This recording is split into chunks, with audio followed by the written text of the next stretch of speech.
Number 1, जब तक पैसा है हाउ आर यू, जब पैसा ख़त्म तो हु आर यू।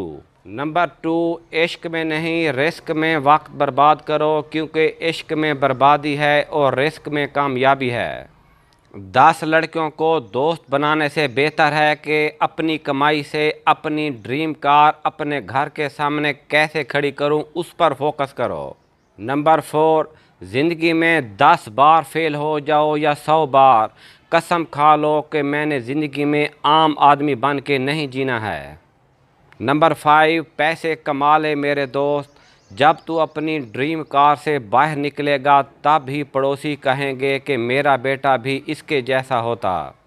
नंबर 6, परवाह मत करो कि कोई क्या कहता है, तुम्हारे घर के खर्चे तुम्हें उठाने हैं, लोगों को नहीं।